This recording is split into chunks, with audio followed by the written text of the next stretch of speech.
que es muy importante. El doctor Carlos Aguiñaga fue presidente del Tribunal Supremo Electoral y nos va a ayudar a salir de este mar de dudas que se ciernen alrededor del tema, puntualmente hoy día ya no de Arauz y Rabascal, ya está eso en firme, sino de la candidatura de Álvaro Noboa. Doctor, ¿cómo está? Buenos días. Primero confirmamos si me está escuchando bien. Sí, claro, cómo no. Buenos días, perfecto. Jimmy. Para mí un gusto saludarlo. Igualmente, doctor.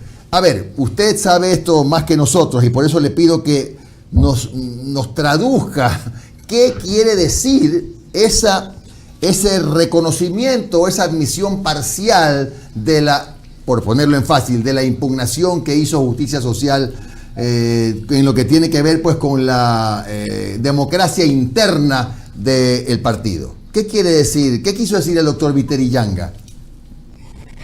Bueno, la sentencia de esta causa que estaba pendiente, además a más del 80 había otro recurso en la causa 131-2020, en mi criterio lo que debían haber hecho para evitar este tipo de confusiones era acumular las dos causas. Claro. ¿No es cierto? Se acumulaba y obviamente nos evitábamos todo este problema que se ha generado. Y hoy, el día sábado, acaba de salir esta sentencia en la cual le están diciendo, por ejemplo, usted acude al juez y le dice, ¿sabe qué? Acudo a que esta resolución que por la cual me declaran terminado unilateral el contrato se deje sin efecto. Entonces el juez resuelve y dice, claro, le dejo yo nulo la resolución de nulidad del acto administrativo, pero adicionalmente quiero decirle que también les rechazo su recurso. O sea, es absolutamente contradictorio, ¿no es cierto? Entonces, cuando uno lee la sentencia y dice, declara la resolución del 11 de noviembre del CNE, sí, pero seguidamente dice, les rechazo su recurso. Entonces, usted ya no puede efectuar nuevamente ningún proceso de democracia interna de inscripción. Entonces yo digo, está medio raro, ¿no es cierto? Claro. Es contradictoria la sentencia. Y encima más pone un numeral segundo y dice, dispongo que se cumpla, ¿no es cierto?, con el auto emitido el 8 de diciembre, es un auto de ejecución de medidas de reparación de la causa 80-2020. Es decir, se hizo un champús. Bueno, el efecto realmente de esta sentencia, que como ustedes acabaron de comentar, es una sentencia de primera instancia, todavía es objeto de ¿cómo se llama?, de apelación. Apelación, perdón. De apelación. La apelación podría ser hasta el día de mañana, ¿no es cierto?, para que lo conozca y resuelva el Pleno del Tribunal Contencioso Electoral. Y el Pleno obviamente tiene el plazo de 10 días. Entonces, solo calculando estos plazos, ¿no es cierto?, solo calculando el 29 más 10 días, estamos llegando alrededor del 8 o 9 de enero para resolver este tema, notificado el 10 de enero, el mismo 9, y supongamos que se modifique algo de esta cuestión y diga si hay cómo calificar, por ejemplo, ¿no? Ya no alcanzan, o sea, no, materialmente es imposible. Yo por eso en mi primera intervención respecto a la sentencia de la causa 2020 de Justicia Social, yo argumenté y dije, la sentencia se puede ejecutar en la parte principal. Yeah. ¿Cuál es la parte principal? Reconocerle la vida jurídica al movimiento. ¿No es cierto? Porque eso fue lo que se impugnó. Le dejaron sin vida por este tema de la recomendación de Contraloría, le eliminaron del registro y hoy le vuelven a la vida jurídica el 30 de octubre. Eso sí hay cómo ejecutar, sí hay cómo cumplir, no hay ningún inconveniente. El problema es que no se puede retrotraer al pasado en forma retroactiva procesos que ya pasaron, ni tampoco se puede establecer plazos especiales contra los plazos que están en la ley para democracia interna, calificación de candidaturas, etcétera, etcétera. No hay cómo. Por eso es que es inejecutable por dos razones. Por razones de orden legal, porque contraviene normas del derecho público, es decir, normas que están en el Código de la Democracia y además por razones de imposibilidad material, es decir, por todas las actividades que se requieren para preparar el día de las elecciones el 7 de febrero, de actividades logísticas, informáticas, mecánicas, de impresión de documentos electorales, de papeletas, el diseño del software, ¿no es cierto? Hay que hacer las pruebas de los testeos del sistema de escrutinios, del sistema de contabilización, es decir, una serie de actividades, cientos de actividades. Entonces, eso hace que esto sea materialmente imposible, ¿no es cierto?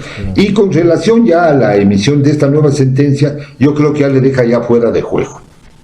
Es decir, más allá de que el análisis que diga está sin calificar, ahorita no se puede calificar una sola lista, porque al calificar una sola lista, cualquier otro órgano o candidato o organización política puede impugnar la calificación. Y al impugnar entramos a los procesos de impugnación, ¿no es cierto?, de objeción de las candidaturas en sede administrativa, de apelación con doble instancia además. Bueno, es decir, doctor, a ver, me pongo como abogado del diablo. Puede decir el equipo de asesores de Álvaro Noboa, bueno, pero ese no es mi problema. O sea, que la ley se haya equivocado conmigo y hoy esté rectificando, no es mi problema. Ustedes tienen que inscribirme. Ustedes tienen que inscribirme, problema de ustedes, ¿o no? Ya, pero, Jimmy, lo que pasa es que el equipo de abogados tiene que ver que ya ese derecho lo perdió hace tiempos el movimiento Justicia Social. ¿Por qué razón? Porque hubo unas elecciones primarias en la cual le nominaron a Fabricio Correa. Fabricio Correa declinó, renunció a la precandidatura, no había todavía candidatura. Solo las candidaturas una vez inscritas son irrenunciables. Sí, una vez calificadas son irrenunciables, lo cual quiere decir que al haber declinado, ¿no es cierto?, ¿qué hizo el movimiento Justicia Social? Nominó inmediatamente al señor José Casanelo en reemplazo de Fabricio Correa. ¿Por qué lo hizo? Porque ese era su candidato. Lo que pasa es que el señor Noboa anunció a fines del mes de julio que no iba a participar en las elecciones, que no iba a participar, que él buscaba la unidad y que no iba a inscribir y que esa era su decisión personal. Obviamente, entre la primera y la segunda sentencia de la causa 8080, sale el señor Noboa y dice, hoy sí quiero participar. Un momentito, ¿cómo va a participar usted si ya Fabricio Correa declinó, le nominaron a Casanelo, y el que no se pudo inscribir no es Noboa, es el señor Casanelo, porque la resolución de la eliminación se toma el 16 de septiembre, un día antes de la convocatoria de elecciones, que fue el 17, y el 18 de septiembre comienza el periodo de inscripción de candidaturas. Doctor, ya sabe que estoy en papel de abogado del diablo, pero bueno, si no se inscribió Casanelo, no tiene candidato, entonces se puede inscribir Noboa. No, tampoco, porque no hay terceras oportunidades en la ley electoral. Dirá que cabe solo una subrogación en democracia interna. Pero de nuevo, si no se inscribió es porque le quitaron la vida jurídica al día siguiente, ¿o no fue así? Pero la anunciaron, obviamente, su nominación y ahí perdió el derecho. Es decir, aquí yo lo que creo es, yo no sé qué es qué acuerdo hay tras bastidores respecto a la participación de Noboa, porque Noboa dijo, yo no participo. Ahí debe haber algún acuerdo, ya de carácter político, debajo de la mesa para esa participación. Obviamente, esto tiene un ingrediente más político que jurídico, ¿no?, que afecta y ha afectado la integridad del proceso electoral. Eso es clarísimo. De ahí el derecho, yo no le veo que tenga derecho de participación, ¿no? Y más aún derivado de estas sentencias. Doctor, buenos días, le saludo a Omar Jaén, muchas gracias por su tiempo, doctor. Mañana, para las 7 de la mañana, está convocada la audiencia oral en contra de 4 vocales del CNE convocada por el doctor, me acuerdo, Torres, creo que. Ángel Torres. Ángel Torres, por por la denuncia que había presentado justamente Justicia Social por el tema del desacato a la sentencia anterior. Ahora, con este fallo de por medio del día sábado anterior, ¿cómo quedaría esa audiencia oral? ¿Tiene sustento? Y usted, con su experiencia, ¿qué cree que puede ocurrir el día de mañana? A ver, en primer lugar, la reforma del 3 de febrero del 2020 les blindó a los consejeros y consejeras del CNE y a los jueces y juezas del Tribunal Contencioso Electoral. No hay destitución ni hay suspensión de derechos de participación política. Lo que están diciendo, y le he oído al propio juez Torres, de que una cosa es infracción electoral y otra cosa es recurso de queja, yo le pido que por favor lea bien el artículo 270. Hay 3 causales para sancionar y una de esas es las infracciones electorales, de tal suerte que no hay posibilidad ni siquiera de destitución, porque si eso pasaría, por ejemplo, sería una vulneración flagrante de derechos constitucionales. Entonces, lo que puede ocurrir si es una multa o lo que sea, pero todo depende de las justificaciones que se den dentro del recurso de queja, porque si yo le digo, si he cumplido la sentencia, está inscrito el Movimiento Justicia Social en el registro, aquí está. ¿Cuál es el objeto? El objeto del recurso era volverle a la vida jurídica. Está vuelto a la vida jurídica. Lo que yo no puedo, como autoridad, es ejecutar unas medidas de reparación que contravienen la ley y que son imposibles de cumplirlas. Porque usted no me puede decir, mediante una sentencia, que haga algo que la ley no lo permite, ¿no es cierto? O que está expresamente prohibido, ¿no es cierto? Y en derecho público tiene que cumplirse las etapas del proceso electoral y los plazos del proceso electoral. ¿Cómo así, a título del derecho de participación, yo le digo, usted tiene 2 días para inscribir? No. ¿Cómo así? 2 días para calificar. ¿Cómo así? O sea, esto es un invento. Esto es irse contra norma, contra ley, contra sentido común y además con efecto retroactivo. Entonces, a mí me parece que ese es un error judicial que no puede ser ejecutable. Doctor, pero ¿qué hay respecto de lo que ha dicho el equipo del señor Noboa, que encabeza la doctora Silka Sánchez, que dice que el CNE los tuvo y entre el CNE y el TCE los tuvieron en este limbo 53 días? Vea, yo lo que creo es que le tuvieron en el limbo al señor Noboa. Yo creo que le engañaron respecto a esta participación. No sé qué habrá detrás. Lo que sí querían seguir fragmentando aún más el sistema de partidos y querían fragmentar las posibilidades en esta elección, y las reglas tienen que cumplirse para todos. A mí me parece que el proceso ha pasado por cosas inéditas, digamos. O sea, hay democracia interna para designar los candidatos principales y para reemplazar no hay democracia interna. Por ejemplo, eso me asombró a mí, ¿no es cierto? Y a ustedes les pasó al Centro Democrático. O sea, no hay democracia interna para el reemplazo.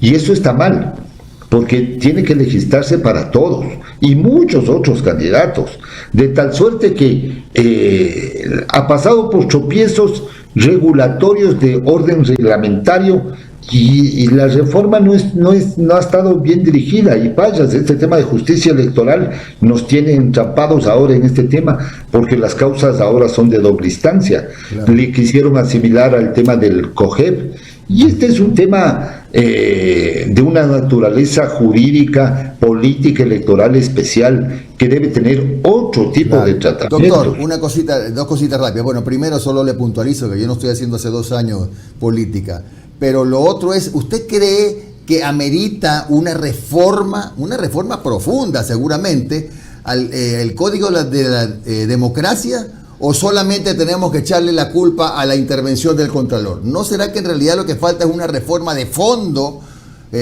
Por lo que usted está diciendo, ¿no? Se ha vivido un proceso inédito. Verá, Jimmy, yo estaba revisando solo de hace 2 décadas este tema. Siempre en cada elección nos quejamos y hablamos del tema de la reforma de fondo.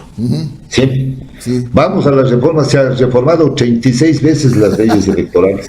Claro. No hemos solucionado absolutamente nada. Hemos utilizado, y encima más, confiamos en quién, en los asambleístas, que usted dice que se ha retirado, que está pasivo, pero ¿usted eligió algún candidato ahora?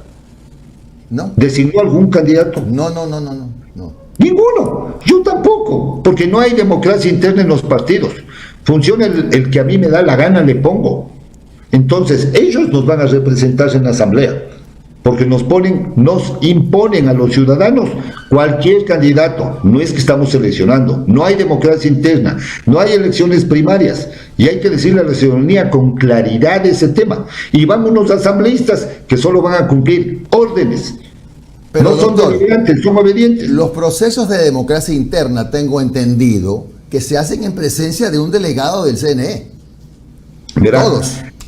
este invento de democracia interna llamada elecciones representativas es un invento. La democratización interna, las elecciones primarias, significa que todos los ciudadanos vamos y escogemos al candidato que nosotros queremos dentro de la organización afín que nosotros estamos. Y cuando son abiertas, yo puedo votar por cualquiera. Yo puedo ir al Centro Democrático, hay 2 candidatos y voto por uno de ellos. Eso es la democracia interna. No que me den designando, no que me impongan los candidatos que ellos quieran. No. Entonces, esa es la falla estructural del sistema. Y una reforma no va a haber. Y si va a haber, va a ser igual como todas las reformas vinculado a los intereses de carácter políticos electorales que implica la reforma. Porque ha sido manipulada la normativa y la ley electoral durante toda la vida, no de ahora, de siempre. Doctor, no voy a decir que recién se manipula, toda la vida se ha manipulado. Doctor, fue un error en su momento haber cambiado esta fórmula y poner a representantes de partidos políticos a manejar el CNE. Mira, en nuestra época era una maravilla porque éramos 7 y representamos a 7 fuerzas políticas y nos cuidábamos unos de otros. ¿No es cierto? Entonces había un equilibrio de pesos y contrapesos. Si había un interés por algo, en otro tema había otro interés, había que estar permanentemente llegando a acuerdos para poder justamente avanzar en las etapas del proceso electoral y en los intereses que existían. ¿No es cierto? Porque todo proceso electoral tiene intereses, son legítimos. No hay que decir, antes no existían, hoy sí existen. No, siempre ha existido. Pero hay que tener un equilibrio, ¿no? Obviamente ha sido muy criticado la conformación de la gobernación electoral desde la Constitución de Montecristi. Primero fue criticado que solo un partido manejaba un movimiento, manejaba el consejo y el contencioso. Hoy que tienen esta mezcla y que ha habido esta confrontación interna, digamos, también es criticado. Es decir, no hay un modelo ideal. Lo que se requiere realmente sí sería deseable una reiría total, pero eso es imposible. Eso es imposible el que se llegue a sanar, tal vez a través de un mecanismo de democracia directa en la que las líneas generales de los sistemas decidamos los ciudadanos. Ojalá por esa vía podamos corregir todos estos intereses que hay de por medio. Bien, doctor. Bueno, sí, y para cerrar esto ya por cuenta mía, 7 es más difícil, por lo menos es menos sencillo tomar decisiones entre 7 que entre 5. Esa debería ser una reforma. Deberían ser 7 miembros, no 5. En eso estoy de acuerdo. Bueno, doctor, muchas gracias. Que tenga usted un buen día, doctor Aguiñaga.